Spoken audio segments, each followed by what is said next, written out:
The title of our next session is Furthering Justice and Accountability for the Syrian People, State of Play, Ongoing Efforts by Civil Society, International Organizations, and National Jurisdictions and the Way Forward.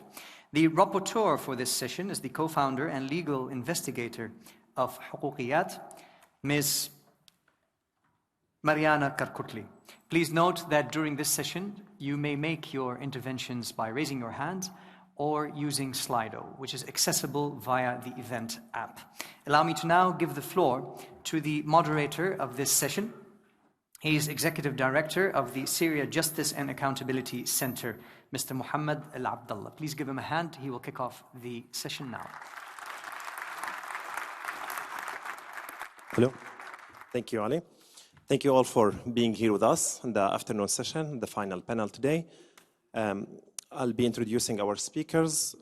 To my immediate right is Ms. Catherine Yershimahel. She's the head of the International Impartial and Independent Mechanism for Syria. Welcome, Catherine. To my far left is Ms. Sophie Havard. She's the first Deputy Prosecutor Specialized Unit for War Crimes Against Humanity and War Crimes at the French National Counterterrorism Prosecution Office. Welcome, Sophie. To the far right is Dr. Patrick Crocker. Patrick is a Senior Legal Advisor in the International Crimes and Accountability Program at the European Center for Constitutional and Human Rights. Welcome, Patrick. Right next to Patrick is Ms. Noura Ghazi Safadi. Noura is the Syrian human rights lawyer, co-founder and the director of No Photo Zone. Also, she's a founding member of Families for Freedom. Last but not least, to my immediate left is Wafa Mustafa. Wafa is a Syrian activist, journalist, and non-resident fellow at the Tahrir Institute for Middle East Policy and at Refugees International. Please join me in welcoming our panel, and we have an excellent debate for justice and accountability, hopefully.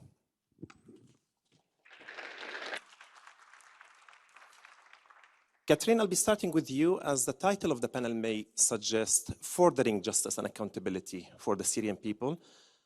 That suggests justice and accountability effort have started indeed. And if there's one positive, in quote, thing about the conflict in Syria, that documentation and prosecution kind of launched during the conflict and nobody waited decades after the conflict. So I would be asking you to tell us a little bit about the work IIIM is doing, but also there's a very important development happened in the last 2 days, that the Kingdom of Netherlands and Canada jointly filed a case with the International Court of Justice against the state of Syria for violating its commitment and obligations under the Convention Against Torture. Also, I would like to ask you to highlight the importance of this case and what this case might mean for the Syrian people. And if I understood correctly, the mechanism is actually contributing to this case. So the floor is yours. Matt. Good afternoon, everyone, and thanks a lot to the organizers for having me on this panel. If you allow me, I will start with the last aspect of your question, because I think it's a good illustration of, in fact, the role that the IIIM has been mandated to accomplish.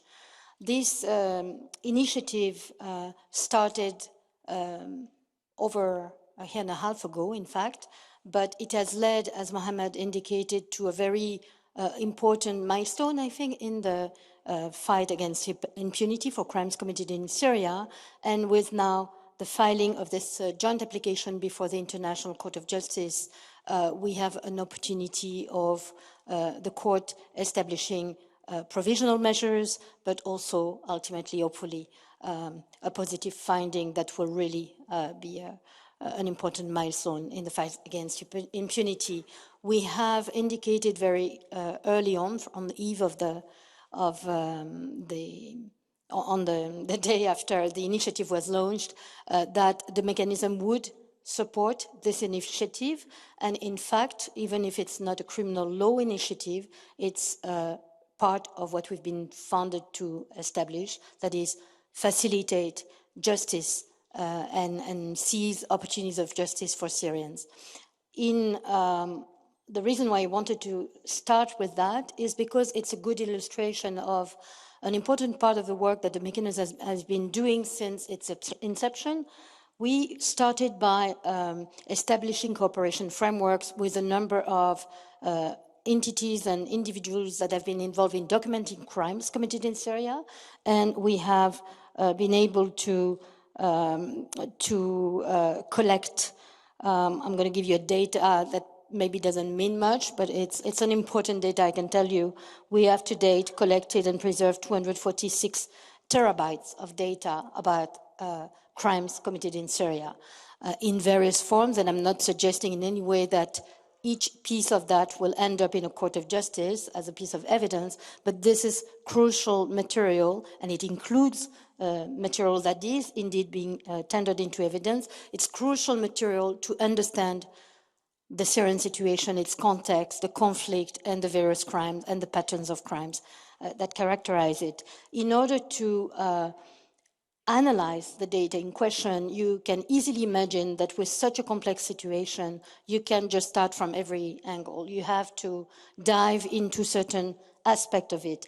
And we call our main tool to do that our structural investigation, and it not only collects material, but also analyzes it. And in order to do that, we've developed what we call lines of inquiry, one of which is related to crimes in detention and other related crimes. Another one focuses on unlawful attacks, including by use of chemical weapons. And the last one currently focuses on crimes attributed to Daesh and its members.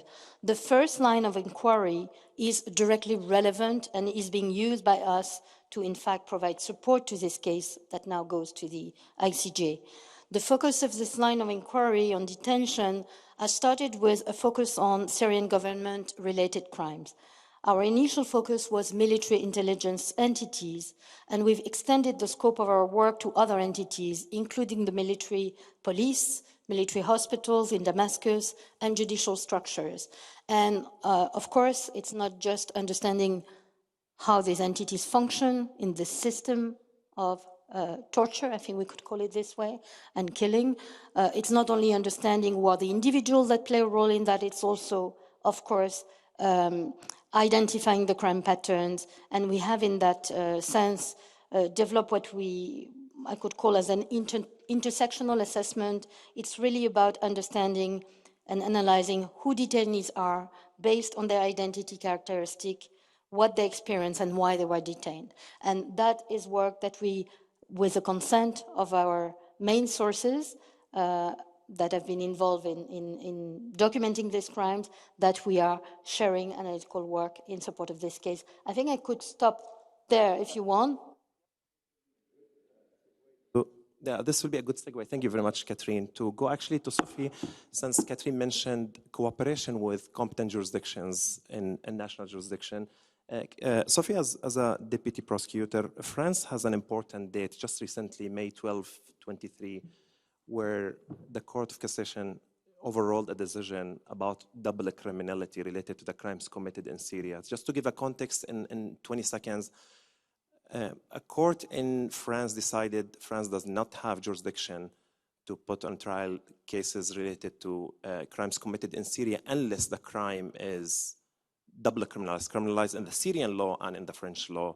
And of course, the Court of Cassation decision recently in May overruled that and opened the jurisdiction, so to speak, to Syrians. So if you can enlighten us a little bit about this and the work your office does. And Sophie will be speaking in French if you want to put your translation if you need it.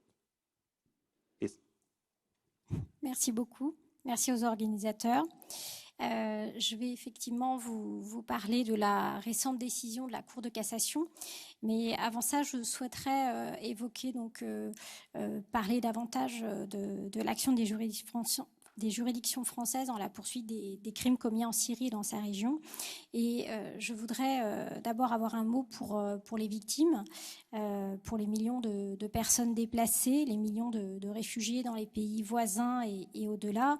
Et à cet égard, il me semble important de dire que la Syrie et les souffrances infligées à sa population après 12 années d'un conflit sanglant et destructeur, eh bien, tout ceci est toujours au cœur de notre activité judiciaire. Et la poursuite en France des auteurs des crimes infligés à la population syrienne constitue l'une des priorités du pôle spécialisé dans la lutte contre les crimes contre l'humanité et les crimes de guerre qui existe en France depuis 2012.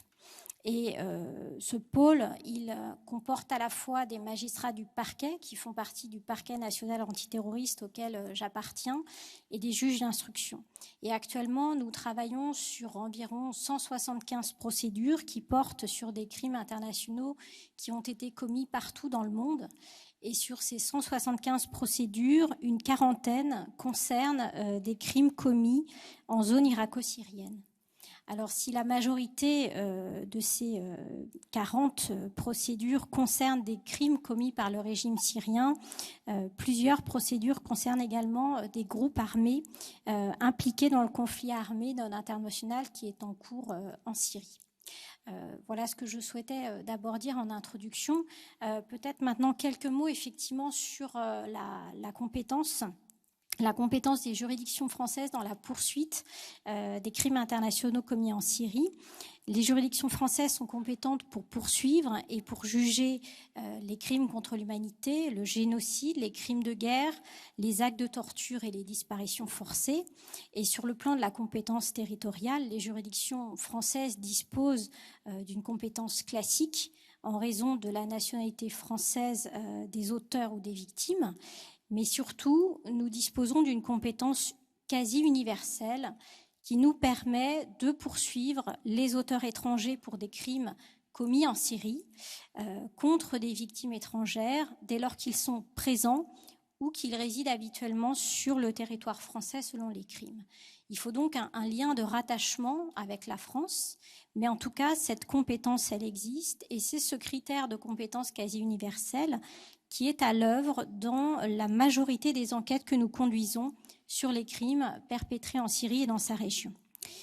Mais pour pouvoir mettre en œuvre cette compétence quasi universelle, un certain nombre de conditions sont prévues par la loi française et elles doivent être remplies, en particulier effectivement l'exigence de double incrimination pour les crimes contre l'humanité et les crimes de guerre, c'est-à-dire qu'il faut que le crime soit également puni dans le pays de l'auteur présumé.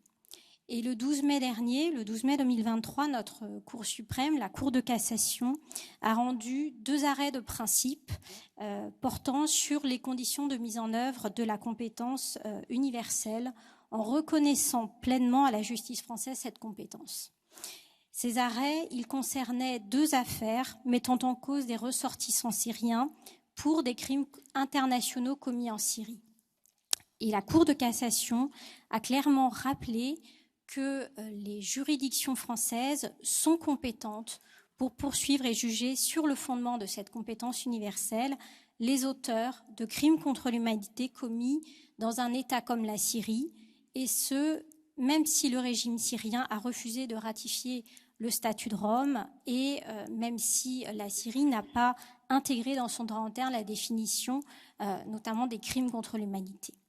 Et ces décisions, j'en terminerai cette première partie, ces décisions sont vraiment l'expression très forte d'une volonté de lutte contre l'impunité au service à la fois de la justice et des victimes des crimes commis en Syrie. Thank you very much, Sophie. I'll go to Dr. Patrick Crocker. Dr. Crocker, you worked on, so we heard the international, we heard the national jurisdiction, and now the non-governmental organizations. You yourself led some of the litigations and you represented some of the victims in the famous Koblenz trial related to charges of torture. If you can bring us to update on the cooperation between international and Syrian civil society on these case buildings and the progress made in these cases and the work ECHR is leading in this area. Yeah, thank you, Mohammed. Thank you also from my side for the invitation to this important conference. Speaking about the state of play of accountability efforts from a civil society point of view, first I would like to stress that, yes, for more than a year now, we have the first verdict that is also final, that the crimes that are happening in detention and on the way there from the demonstrations in Syria constitute crimes against humanity. So a state action orchestrated on the highest level of government, and I think that is a major step forward that we have achieved. And if I say we, I would say that it's been really an interplay between the international organizations and entities, the national jurisdictions, but mainly, I would say the main player here is the Syrian civil society. And that's why I want to take us back briefly to where we were in 2011 when these crimes started reaching the level at the very latest of crimes against humanity. We know that torture has been ongoing for decades in Syria, but the quality's changed. At that time, the first countries started investigating, but it was really not until 2015 when the Syrian civil society had formed itself also in the diaspora and got active and had all these legal interventions, mainly or exclusively, I would say, under universal jurisdiction, because it was also at the same time in 2015 that it was clear that the road to the International Criminal Court would be blocked, Russia and China having vetoed a referral. So it was these activities under universal jurisdiction with help, of course, of other organizations, the already established organizations such as the European Center for Constitutional and Human Rights that I'm working for. And there were really many. And I would say that the documentation that has been done by Syrian civil society and by the organizations was really instrumental, but also the case building. There were cases that have been filed in at least 6 different European jurisdictions. France has been mentioned, Germany, of course, the Netherlands, Sweden, Norway, Austria. And I think this then slowly brought forward, first of all, a wave of arrest warrants that we had in 2018. So we have outstanding arrest warrants, inter alia also by Ms. Havar's office, against 3 Syrian nationals, among them the former head of Air Force Intelligence, Jamil Hassan, who's also sought by an arrest warrant, a German arrest warrant. And then in that vein also came the first wave of cases that were actually followed through until the trial stage. And here I refer to the Koblenz case against Anwar Raslan and Nayat Al-Gharib, where we had the first convictions. And since then we have others that followed, and we will have more that follow, which is maybe something that I will more speak about in the second half of the intervention. But today we see really a very colorful picture of justice initiatives that wouldn't be there without the Syrian civil society engaging in the effort, and of course not diminishing the role of the institutions that are represented here, but this is really what is at the heart and center of this accountability movement, and I think that's something to recognize and also to be proud of. Thank you very much, Patrick, for this oversight presentation and summary of the cases and the work you've done with the civil society. I'll go to a civil society organization, to know Photozone and Noura. Noura Ghazi, you're a lawyer, a human rights lawyer, but also you have a personal story also involved in this. So if you want to share with us some of the interplay between your personal experience and your professional capacity as a lawyer and where Photozone and the legal services Photozone offers comes to play. Thank you. Actually, this time is a bit emotional, this conference, as the 7th Brussels conference comes in a very crucial and difficult time for Syrians after the latest change and circumstances. Not only those related to Syria and Syrians, but also the last incidents on regional and international level that affected Syria and Syrians somehow. Not forgetting the tragic earthquake in south of Turkey and north of Syria. So to break the ice, as you mentioned, Muhammad, actually I was very lucky to start my life with suffering. If I want to describe in one word, I would say deprivation. Since I was a child, I had to live without my father because of his political action. That led him to be detained several times. This fact had led to other deprivations, a house, for example, safety, normal life, feeling relieved, and a lot of things that my 8 minutes doesn't allow me to talk about. The same deprivations are still ongoing until this moment, as I'm newly refugee in France. So I'm deprived of my country, my family, normal life again, etc. However, and despite all this, I loudly say I'm lucky enough to have suffered, as this suffering had created me, the person, the woman the lawyer and the activist whom I am today.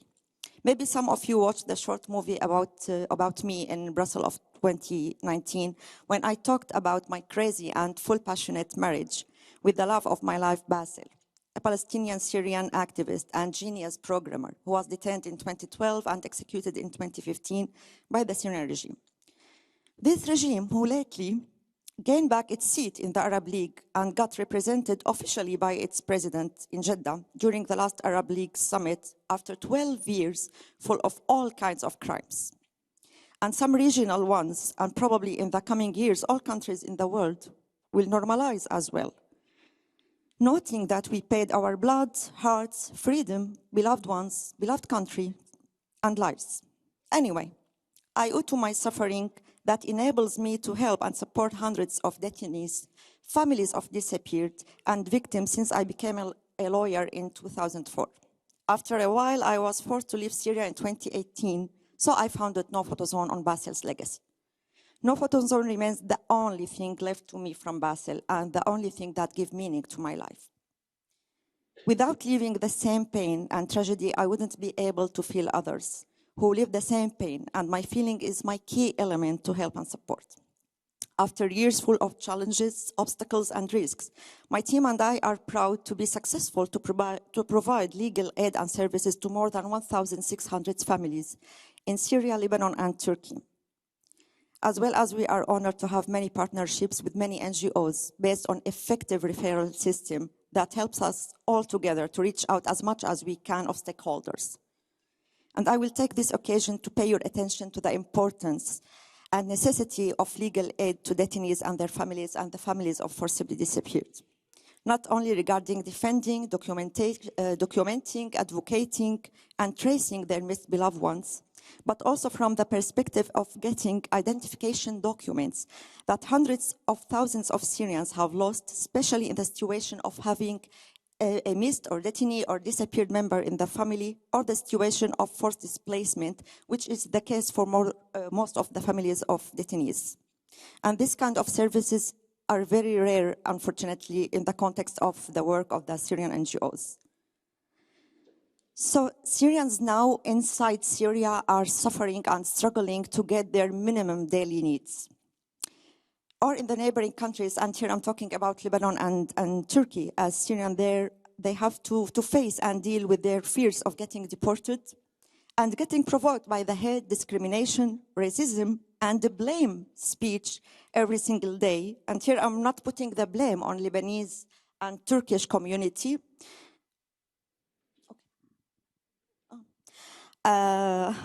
As they have enough crises in their countries, actually, that I'm full sympathy with them. Actually, I already have Lebanese and Turkish origin. So we all know who is responsible. It's just politics.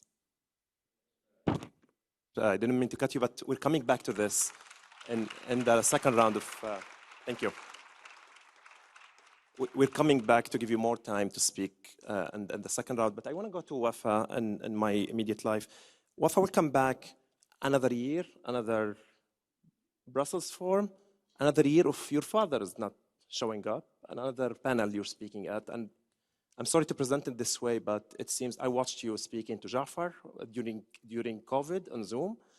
And you sat here and you spoke the same things. And how you see the play of justice and accountability for Syrian victims, especially in the light of what Noura just mentioned, the Syrian government is back in the Arab League, normalization is speeding up, at least regionally for now. Well, thank you, Mohammed.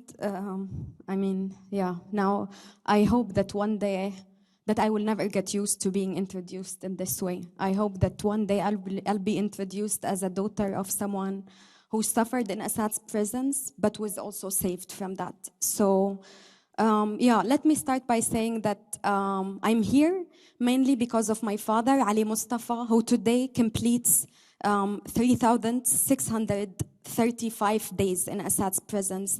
And that, to make it easier for everyone, that makes 9 years, 11 months, and 13 days. These are just numbers for many of us, but they're definitely not just numbers for me and for my family, and definitely not for my father. It was, I'm not sure if I have a language or enough vocabulary to describe seeing Assad walking on the red carpet in Jeddah and in Riyadh. I mean, I see many, many Syrian faces here, and I'm sure that everyone shared the same feeling. It was very painful. It was very disappointing. It felt like a betrayal. And let me emphasize that it did not feel like a betrayal because I had faith in the Arab League or Arab leaders. It felt like that because I had hope in Syrians. I had hope that the efforts we've been making for 12 years now will pay off, and that we will never at least see Assad, just sitting among other war criminals, I would say, and preaching on what happened in Syria in the past 12 years. Especially for someone like me, this normalization is, to be honest, I have no other word to describe it. It feels like the beginning of the end. It feels like, the last, it kills any hope I have and many other families have in being reunited with our loved ones one day and finding out what happened to them, and most importantly, freeing them. And here I want to say that it feels very weird to be here today and to yet one more time talk about my father. I'm not here to explain to you how great my father was. It doesn't matter. My father is my father, and the hundreds of thousands of people detained in Assad's prisons, they all have families, they all have loved ones, and they have millions of people waiting for them. And I'm not here to convince you that we deserve freedom, because we are entitled to freedom. I'm here.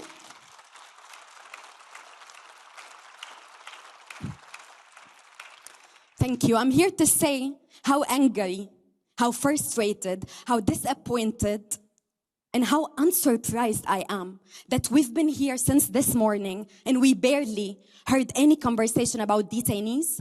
We barely heard any conversation about normalization. And most importantly, we barely heard any conversation about a political solution. How come? Thank you. How come that any of us here believe genuinely that an early recovery for Syria could be possible while Assad is still in power? Are we just here to waste our time? I've been here second time. We've been here for 12 years. We've been, you've been exhausting our traumas. You've been exhausting our pain. You've been exhausting our stories. And for what? Nothing has changed. I'm sorry. I'm not sorry for anyone. I know that many of us have been, I appreciate the work that many of us have been doing. But it's not enough. Assad is the main perpetrator in this country. And Assad is the reason... Assad is the reason that I'm here today in Europe, the garden, unfortunately. He's the reason that I had to flee the jungle that many European officials call the jungle. And Assad is the reason that I had to flee the country, but Assad was enabled by this entity and by many other states. So let's not pretend that we all care about the recovery of Syria or the humanitarian aid for Syria. Let's start by naming, unfortunately, after 12 years, I have to emphasize that we all know who did it. We all know that Assad is still in power. He is still committing crimes against humanity. We're talking about hundreds of thousands of detainees, not only those inside detention centers. We're talking about people being detained now while we speak here today by the same person who's being welcomed in Jeddah and who, as Noura said, we know that he might be welcomed here one day. So I think we need to start by, just talking the truth and not fooling each other.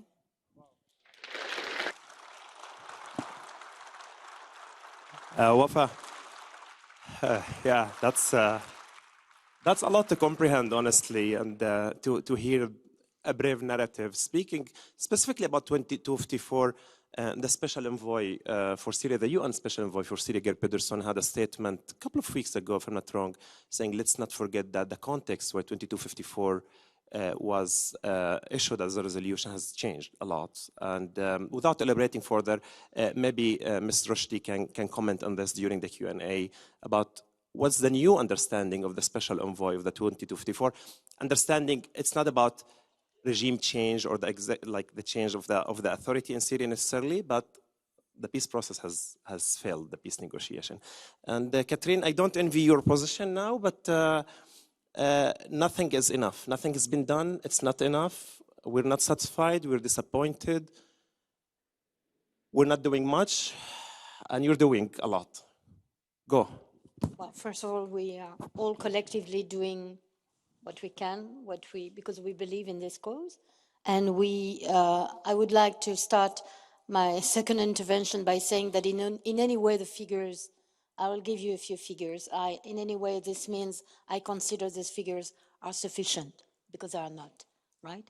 Speaking after Wafa is tough, but I will try to give you an idea of the amount of ongoing investigation. We heard Sophie talking about what the French war crimes unit are doing. We heard Patrick talking about some of the efforts in Germany as well. And since we were established, we have received, that will give you probably an idea of the volume of competent jurisdiction turning to us, 15 competent jurisdictions turning to us for 278 requests of assistance concerning 213 distinct investigations of core international crimes committed in Syria. And I'm not talking about purely terrorism cases. I'm talking about allegations of core international crimes, war crimes, crime against humanity or genocide.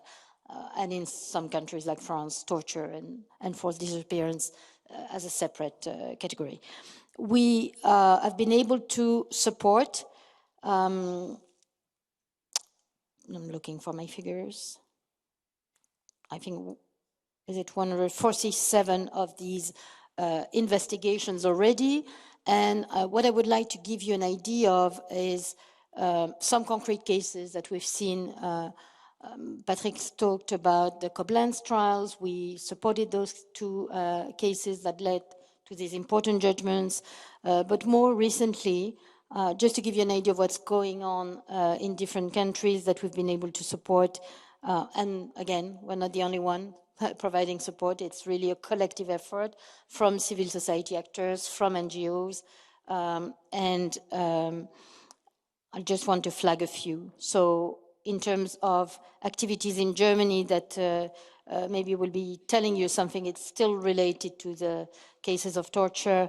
We supported a case in which is in trial phase before the higher regional court of Frankfurt. This is a case known as the Hala M case, in which the accused is facing charges of sexual violence and the torture and killing of Syrian civilians while he was working as a doctor in the military hospitals, number 608 in Homs, 601 in Damascus, the Medze military hospital, where the Caesar photos, I'm sure all of you have heard of, were taken, as well as in the prison branch, 261 of the military intelligence services in Homs. In these kind of cases, the work that we've done, that I described earlier, is put to use, evidence, but also other forms of support to the jurisdiction. We were also able to support in France the case that led to the indictment that was referred to, I think, by you, Mohammed, of 3 Syrian officials, again, who have now been indicted for complicity in crime against humanity and war crimes. We've also been able to support cases concerning other perpetrator groups.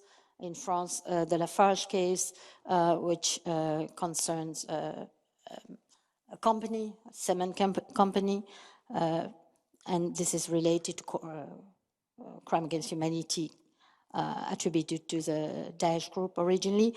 And we've also been able to support in Sweden a case in which the Solna District Court on 9th of January convicted two Swedish nationals who had joined ISIL for their respective roles in taking children to a war zone and the girls' forced marriage and rape.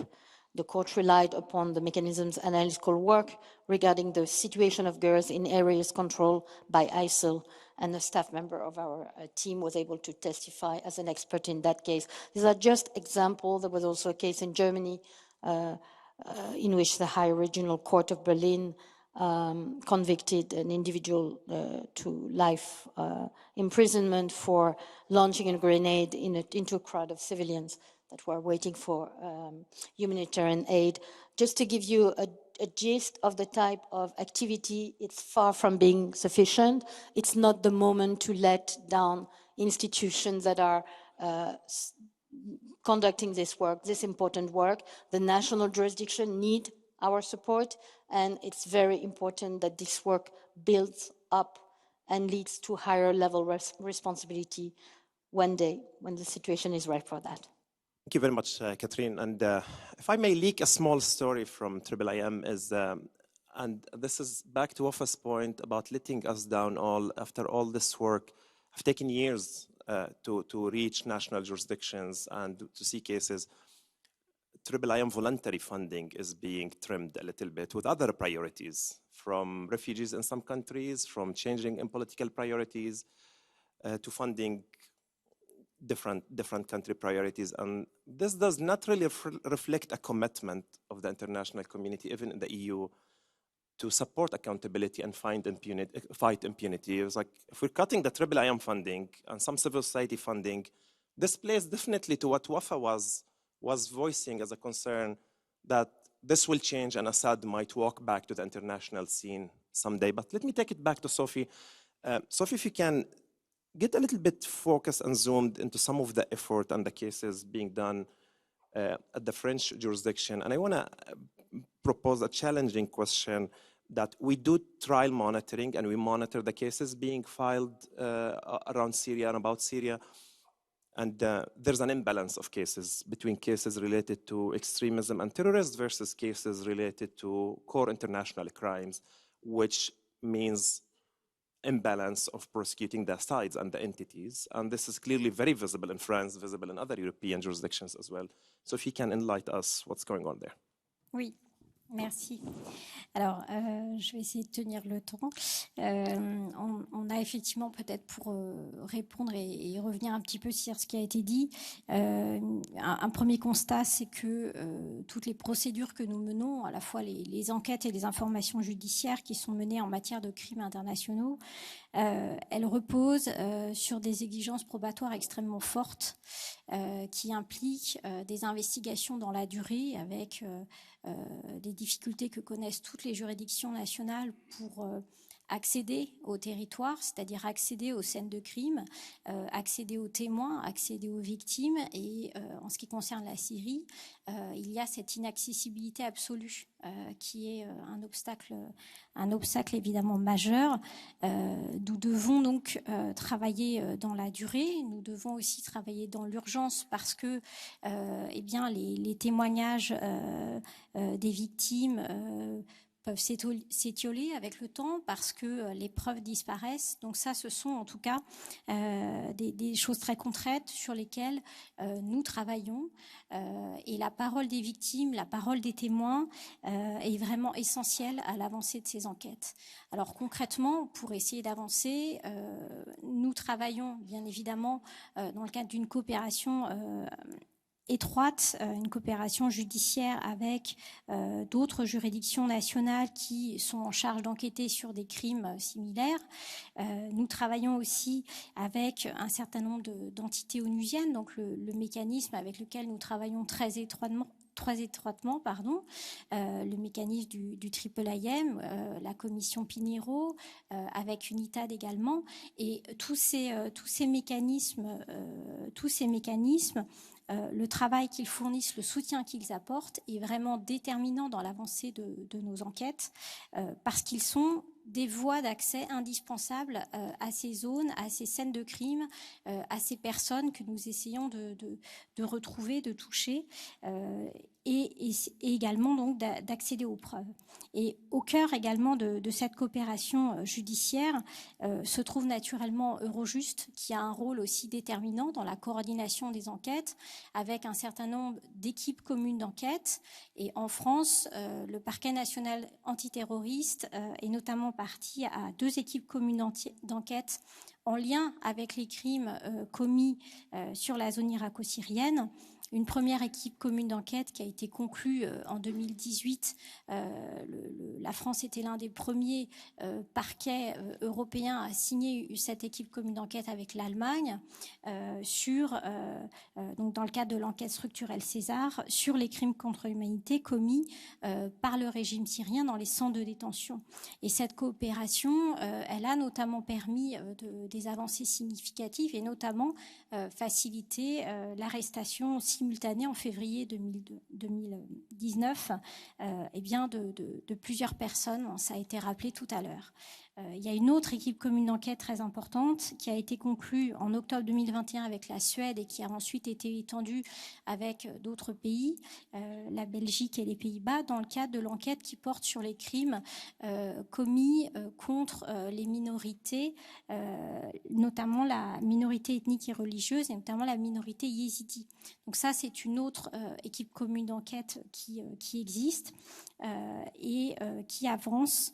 On a par ailleurs une coopération avec les ONG syriennes, notamment les membres de la société civile, qui est extrêmement importante parce que nous bénéficions de leur part d'un travail de documentation qui est remarquable, qui est mené par ces ONG qui ont la connaissance du terrain et qui facilitent le lien avec les victimes et les témoins que nous cherchons à entendre.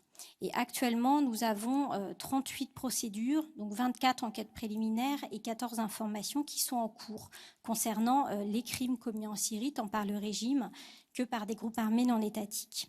Et on a effectivement face à nous des crimes extrêmement variés qui recouvrent en réalité tout le champ des crimes internationaux sur lesquels nous enquêtons actuellement. Alors peut-être pour terminer, le rôle des juridictions nationales, je pense que c'est important de le souligner, ne se limite pas effectivement à ouvrir des enquêtes et à suivre des informations judiciaires.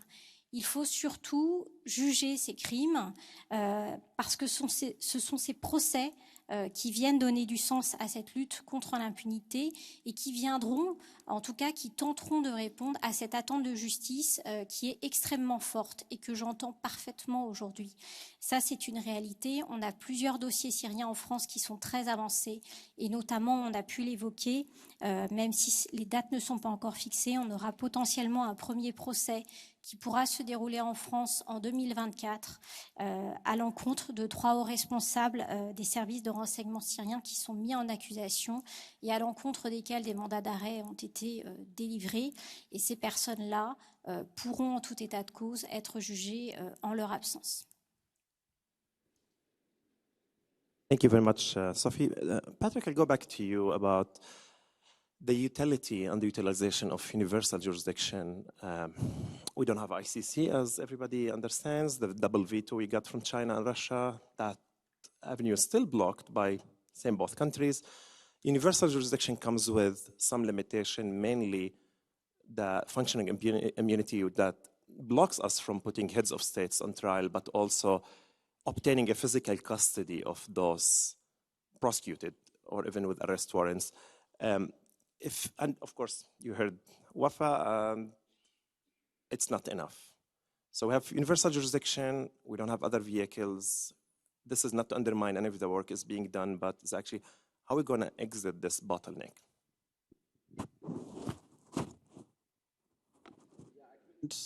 I couldn't agree more. It's actually also one of the phrases that I noted down that I completely agree with. It's not enough. It's definitely not enough. Very likely it never will be. That's also something that we need to remind ourselves. For crimes of this magnitude, for evil of this magnitude, for guilt of this quality that has been put upon so many individuals, can there ever be justice? Can there ever be justice for all these people, etc.? But I also really like the critical self-reflection of us in this venue to also understand ourselves. Because I mentioned in my first, I ended basically saying there's something that we should recognize also. There's something that the Syrian civil society can recognize because something has been achieved, but at the same time, to never become too self-fulfilled, basically, with what has happened, because it is not enough. Clearly it is not. And to persons that have individually been affected by it, like many or almost everybody who's from Syria in this room, I suppose, this might be very shallow that we speak about numbers of trials, etc. I think it's important to understand that justice efforts in itself are also not enough. And even the justice efforts that we have, and now coming to your question, universal jurisdiction, Koblenz was not Nuremberg. We don't have the Syrian Nuremberg yet, and we will likely not have it. And we never said that it will resemble anything like that. But, and now picking up something else that you said, let's start to name them. Let's start to name those people that are committing these crimes. And I think this is something that we can do and that we have started doing. And I think that it can channel ideally some of the frustration and of the energy of people that want to be active in this field into something where we might see an outcome, even if the outcome is, if we imagine we want to build this hall in the end one day, and what we have done so far is we have put 2 or 3 stones. And of course, I can see that. I mean, who am I to say? But I can only imagine how frustrating that might be. But in my understanding, that's something that can be done. And probably, I don't know if we're in a better space than we would be without any of these efforts. But I do believe we are. And even if it's just by these tiny little bricks that we have laid, and of course that we need to continue to build upon. And I mean, coming from a country where a trial against a Nazi prison guard from a concentration camp has ended just weeks ago. Going back to representing an Argentinian client whose brother was disappeared the year I was born. And I know this is something that, I mean, that's why I'm saying justice is not enough, because it is really always in these long terms, etc. It must be accompanied by other efforts. It must be accompanied by political efforts. We must find a solution. No judgment is going to get anybody out of prison, and there must be other efforts. And this is what we hope to foster by keeping the issue on the table, by increasing the political support, and I think by naming it, and we have named it. Crimes against humanity is what it is, and nothing less.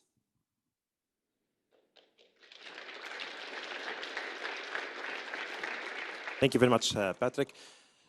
I'll get back to you, Noura, on the work you're doing in Lebanon and in Turkey, but more in Lebanon, the status of refugees in Lebanon and the situation in the neighboring countries. And deportation contributes definitely to detention again. So we get in a cycle of arresting people, they leave the country, become refugees, neighboring countries push them back, and we're back. And when we talk about accountability here, let's not forget there's crimes being committed against Syrian refugees by a lot of states, including some European states, including some European agencies like Frontex. And we at the Syria Justice and Accountability Center, we filed an Article 15 communique with the ICC, the Office of the Prosecutor, against the state of Greece for the pushback of Syrian refugees and the drowning of Syrian families. We hope that case will be someday heard and justice served to the Syrian victims. So Noura, Lebanon, refugees, deportation, and the status of refugees. Okay. Firstly, I would just acknowledge, as the respectful other panelists talked about, all this process of accountability, tribunal trials, but here I'm representing Nofotozone, and I'm representing thousands of families of women, basically, who are in Lebanon. As I mentioned about the deporting from specifically Lebanon, actually. So what I want to brief their demands, actually, and this is for international actors, for governments, states, that the process of accountability, despite of its greatness, but it's not enough, as Wafa said. And I'm sorry that I'm saying this, it's not enough. As long as the crimes are still committed every moment, as long as the criminals are still there and winning, obviously, Syrians are still disappeared and detained. Families still have no information on the fate and whereabouts of their beloved ones. We are still unable to go back to Syria. Dictatorship is still controlling Syria by many parties now. Syria is still divided. At least 5 flags of states with their armies are still there. So please don't act as you did all your duties toward us. Please don't keep saying that there are other conflicts in the world. Because yes, there are other conflicts, but there is the Syrian conflict. The impunity and the absence of international political will in Syria had led to the war in Ukraine. Please don't link the future of Syria to justice and accountability only. The future on Syria, the minimum justice in Syria is about political change, complete and comprehensive change and transition. So logically, it doesn't make sense to keep the main criminals in the power, enjoying their crimes, taking into consideration that very few of Syrians, just who are based in Europe, could access this process, as the majority of Syrians are still inside or in the neighboring countries. So they don't have the privilege to access this process, besides the difference in the needs and demands due to geographical standards initially. With the fact of the lasting of this freezing conflict, we should start to focus on rehabilitation programs. Rehabilitation, not recovery, not this early recovery, the new terminology that we are hearing lately. As I guess, it's the mutual and common needs for Syrians everywhere and the place where the fund could go without embarrassment of any political attitude toward any party. Today, Syrians have all kinds of necessities, economical, medical, educational, legal, psychological. It's the time to make some real change in the fund policies, to consider the different regulations of NGOs in each country and the field work in some countries where it is impossible to fit the requirements of most of donors, to give the priority to what is really needed, to open the doors to new partnerships and support, to be more sensitive and careful to the importance of sustainability of the local NGOs, to realize the risk of the delay or lack of funds and the potential problematic consequences, and to be aware that the international NGOs could do nothing without the Syrian activists, grassroots, and NGOs. To not make us just running after the donors as if we are begging. And for Syrian NGOs, it's the time to be together, to get rid of all these practices of competition and exclusive. After 12 years of the conflict, we are very overwhelmed, as Wafa mentioned. To keep Syria among the critical file that the international community is busy with and concerned about, it's more tiring than ever before to convince all the donors and international actors to put Syria on their daily schedule in an effective way. It's very frustrating to go everywhere, to keep repeating over and over the same details of our trauma and suffering, while we feel it's totally useless. No one could imagine that this become our normal life. Conferences, media interview, meetings, in a way that most of us forgot how was the life separated from this. Forgive my honesty and transparency, but the feeling of helplessness, hopelessness, and feeling let down is more than anyone could stand. To conclude, I would say, as I always say, I don't hope, I act and work.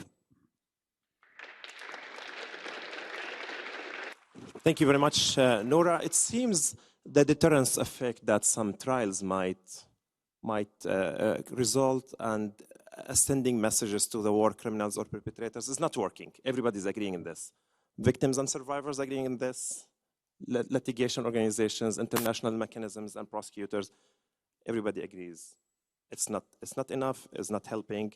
Some of the trials happened in Europe already. As Patrick just made it very clear, these trials will not make any detainees released, and it's not going to force the release of people. What's your hope? What's your expectations of the trials, of the justice and accountability effort?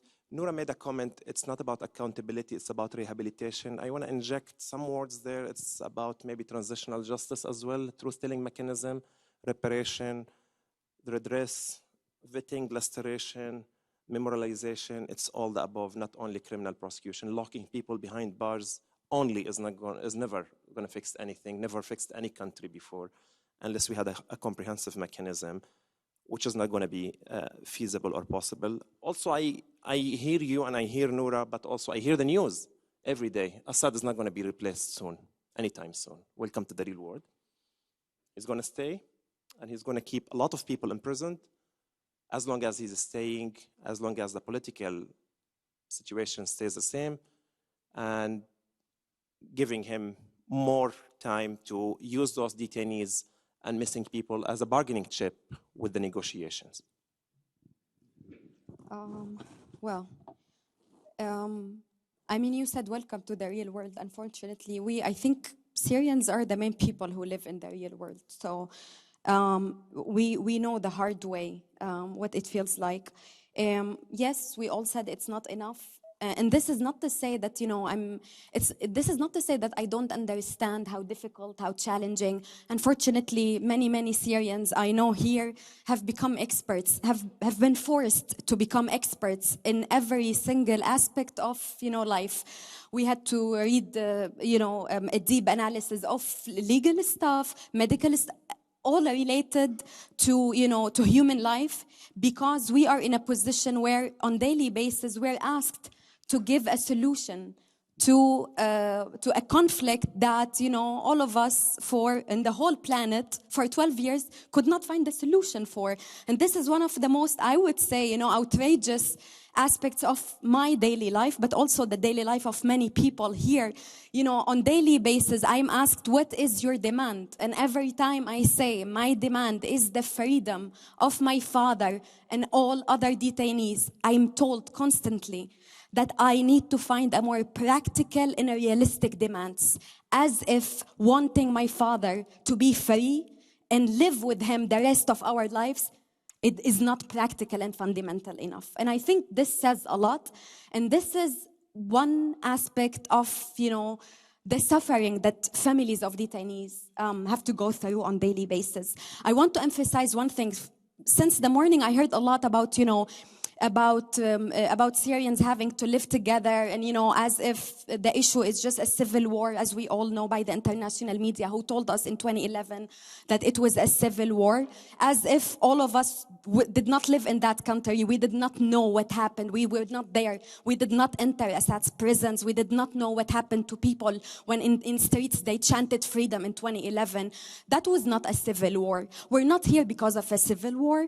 But I want to emphasize that the only reason Syrians today are divided and Syria is divided mainly is because of the Assad regime, not because Syrians suddenly decided to not dislike each other, not because Syrians do not have the ability to live together, but to live for us, for all of us to live together, we need justice, we need accountability. And in my opinion, justice for Syria must start with the release of all detainees, the end of the ongoing detention, and the prosecution of all war criminals, starting with Assad himself. I accept nothing less than that. I accept nothing less the freedom of my father and all other detainees. And let me emphasize, I'm not calling for the freedom for detainees only in Assad's prisons.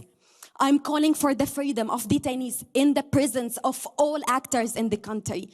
ISIS, HTS, SDF, the opposition groups, everyone. We're talking about a story of a collective tragedy. I doubt that there is a single Syrian family who do not have anyone, at least one person, they related to them or they know, who has been, you know, either detained, kidnapped, or forcibly disappeared by the Assad regime or others. I just want to say one last thing. Unfortunately, the international community has been in a responsive mode for years. Look at us. We waited for Assad to commit a genocide by chemical attacks to investigate them, and then to release a report saying that we know that Assad actually used the chemical weapons. We waited for Assad to kill hundreds of thousands under torture, and for Caesar to release the photos, for us and for governments to actually say, you know what, we need a Caesar Act to deal with that. And now we waited for normalization to happen, for governments to say we need an anti-normalization bill. I mean, it doesn't make any sense to me that governments and the so-called international community has been stuck in a responsive mode for years. If we are Syrians are trying on daily basis to actually act, then I'm sure you could do at least the same, if not a little bit more. I'll just say that we are here and we continue, and I'm looking at the faces of the people I know, and I know that we all continue, not because we have faith in the European Union or the US or any other government or international global system. We are here and we continue because we do not have the privilege to stop, because what is at stake for us is literally the lives of our loved ones.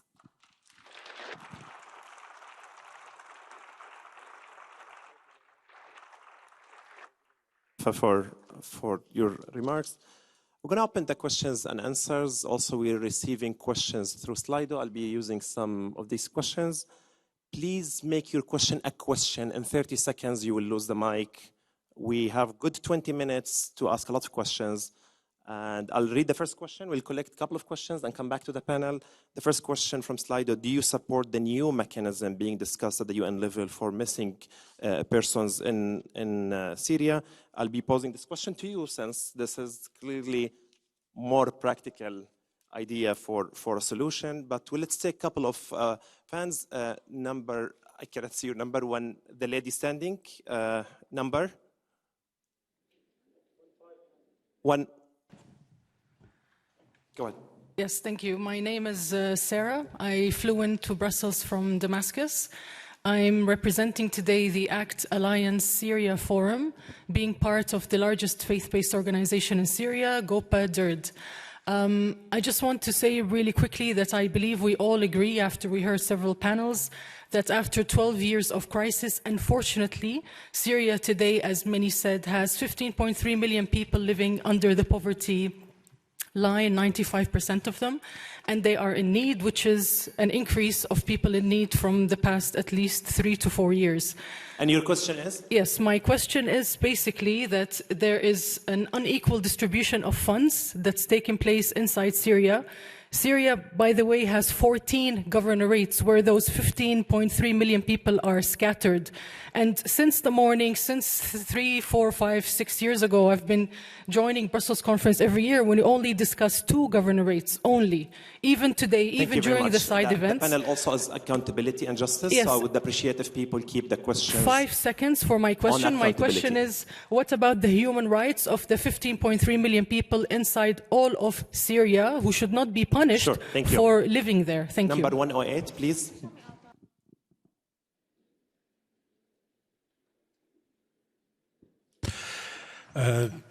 سؤالي رح يكون باللغة العربية. أعطي ثانية ليحطوا الهيدسيت.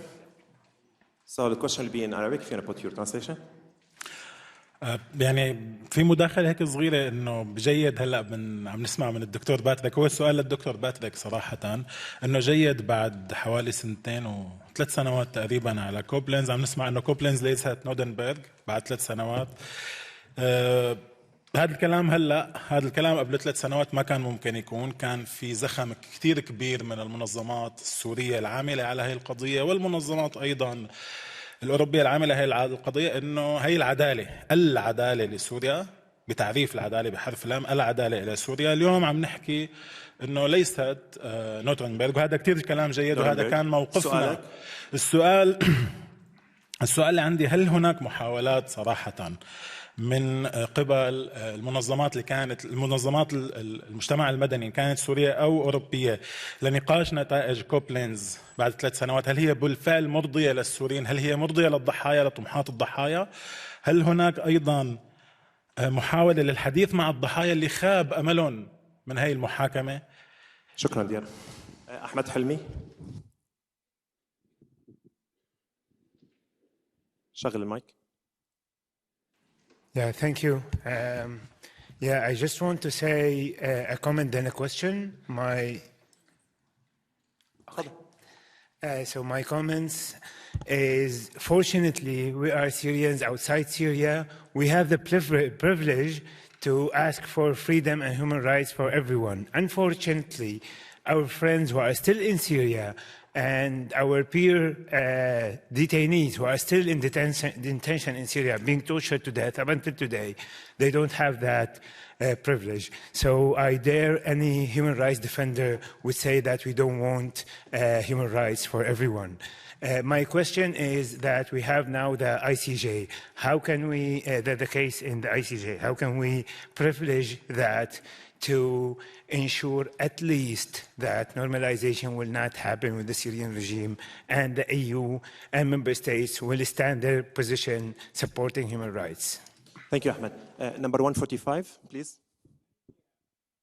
Jain.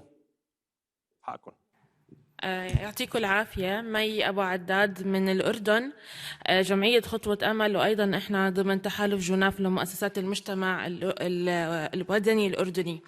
هلا من خلال سماعنا لقصص المعاناة عم نشوف إنه الأزمة في سوريا ما زالت مستمرة، وبرضو عم نلاحظ إنه السياسات الممولين عم تعتبر الأزمة شرفت على الانتهاء، وإنه اللاجئ في الأردن أو غيرها من الدول الجوار إنهم يجب على العودة إلى سوريا. وأعتقد إذا يعني تم موضوع العودة ما في أي ضمانات حماية لهم، وعم يعني حيوصلوا للموت أو للتعذيب أو لأمور أخرى داخل البلد.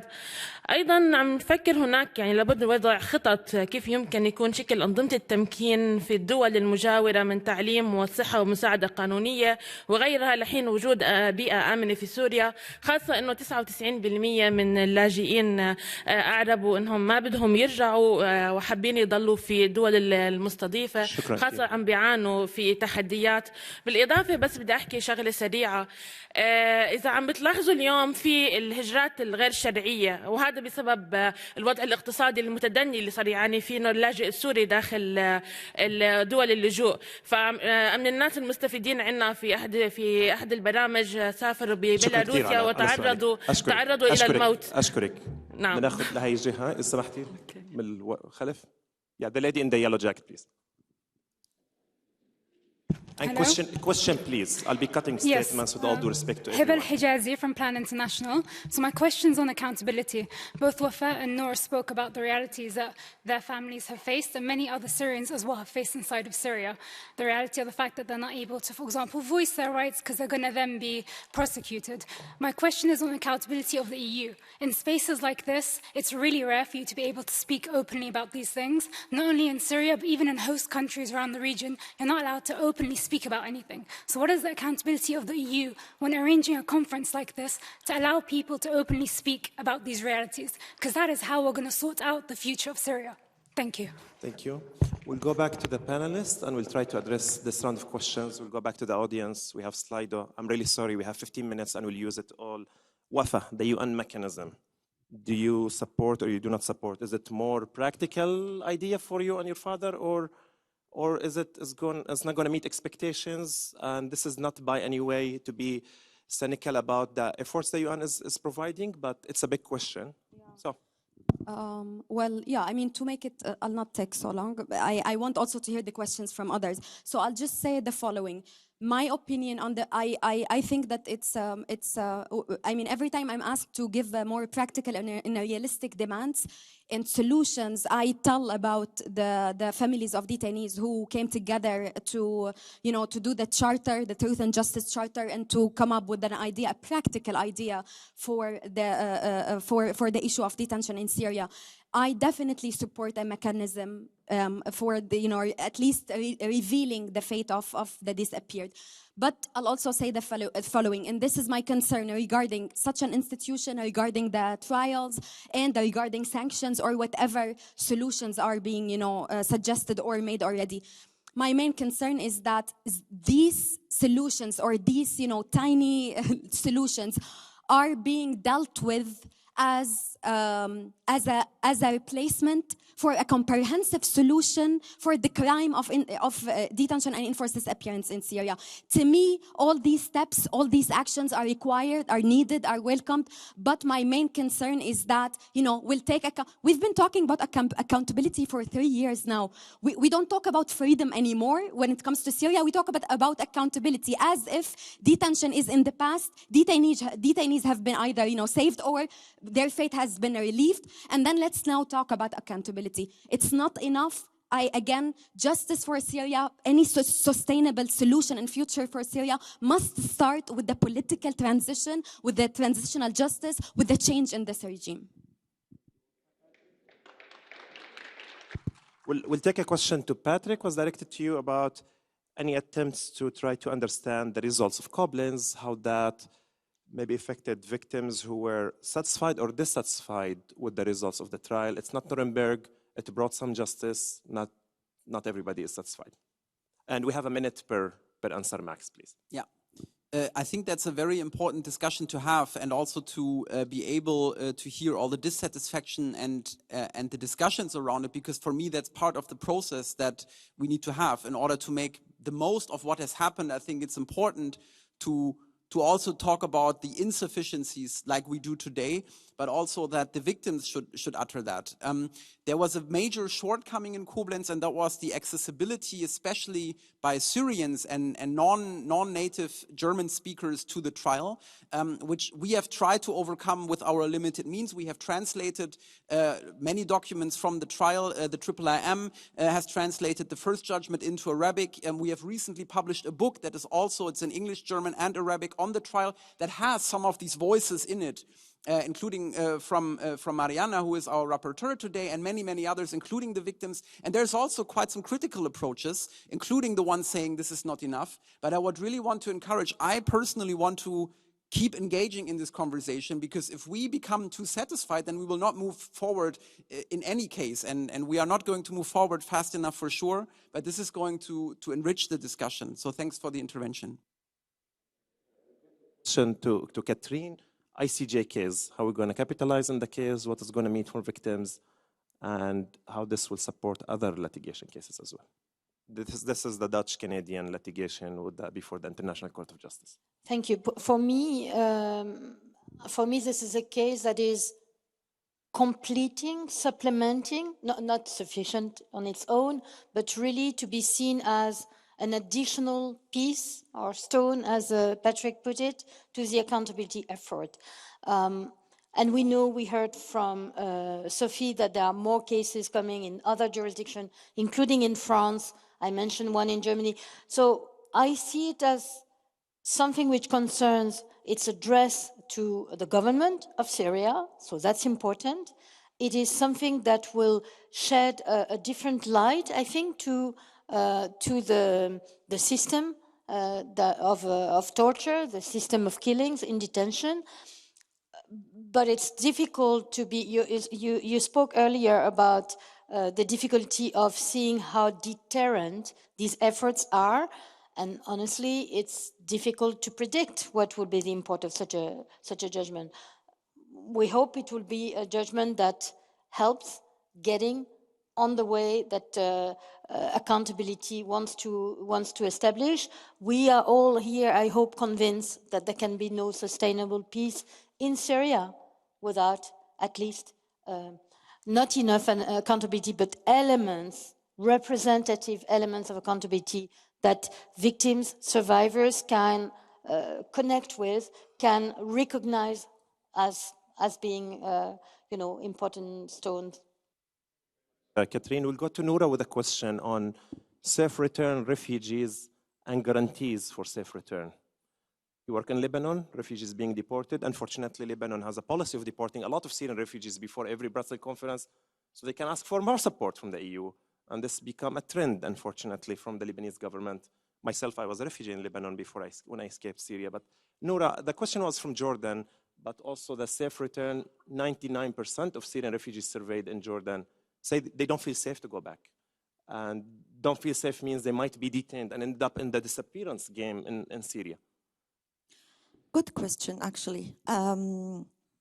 Just to clarify, because we're hearing for like 2-3 years now that Syria is safe, there is no bombing anymore, just in Idlib. It's another part. Actually, we fled the country because we are afraid to be detained, because as Syrians, at least we are 3 on this panel, Syrians, we prefer to be killed than to be detained. So detention in Syria is not a joke, actually. It's not like any scenario in any country. That's why there is real concerns for Syrians to be deported. And here I have to say, there is Syrian detainees in Lebanese prisons that are facing the risk to be deported. Some of them they had like death penalty sentences against them in Syria, and even ICRC could do nothing. We're just waiting, because at any moment, and the families keep talking to me personally about this, and I have nothing to do. I just cry with them. Context that the UNHCR is not involved in the deportation of Syrian refugees. back from Lebanon to Syria. The UNHCR is not signing off on the Lebanese government plan to push more Syrian refugees. Sophie, I'll get back to you with holding EU accountable. You're a prosecutor in the EU.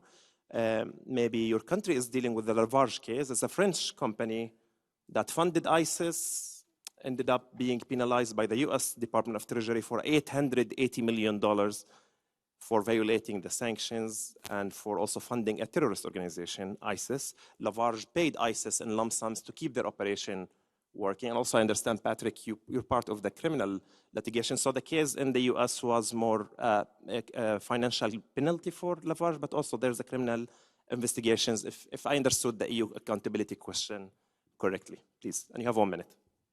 Oui, merci. Alors, question difficile à laquelle je ne pourrais pas répondre sur la responsabilité.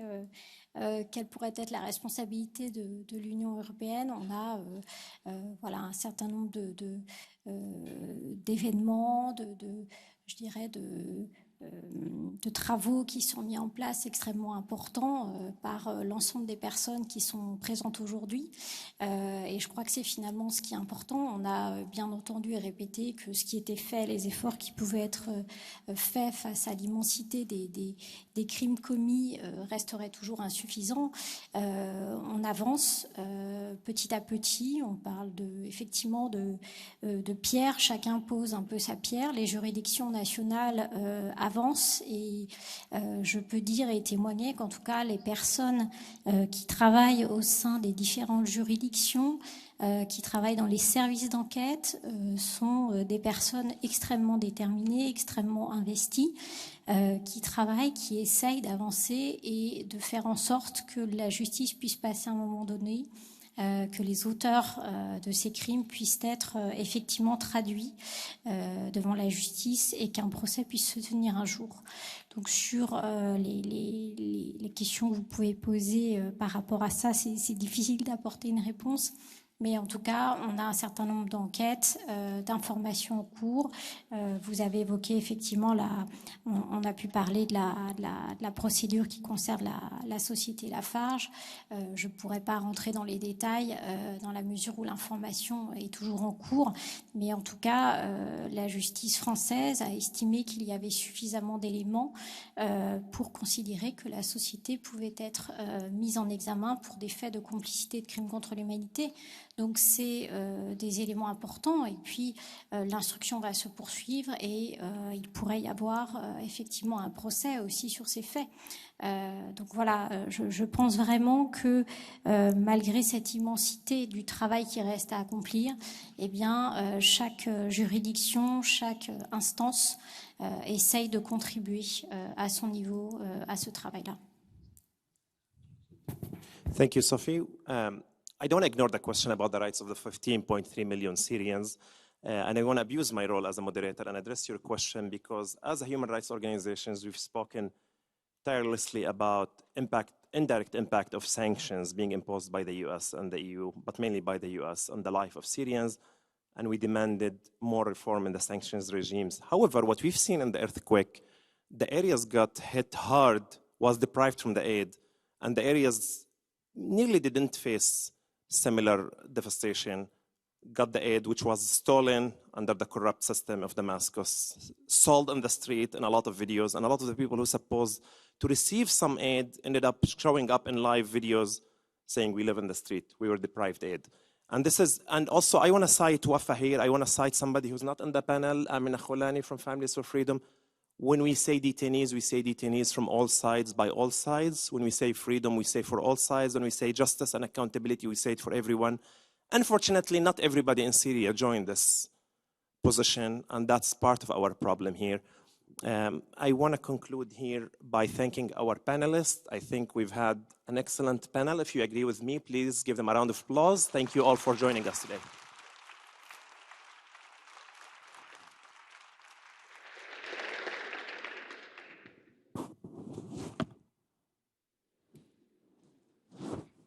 Ladies and gentlemen, this then concludes this session.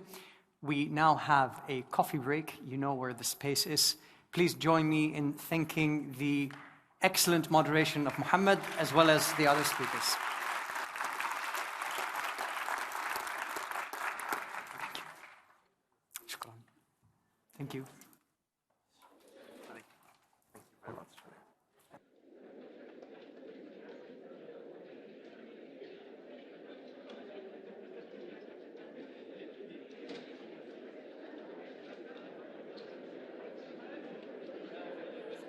Uprising began that would reshape our nation. But through these difficult times, the European Union has supported us. From the seeds sown by a farmer to the compassionate hands of a nurse and the wisdom of teachers igniting the promise of a better tomorrow. To empowered women leading and empowering fellow Syrians. And the pioneers harnessing the power of the sun towards a sustainable future. The EU stands firmly with the Syrian people, fostering strength, independence, and agency. As the Brussels 7 conference convenes today, we urge you to continue fighting for our cause, supporting us in promoting and building the future we dream of.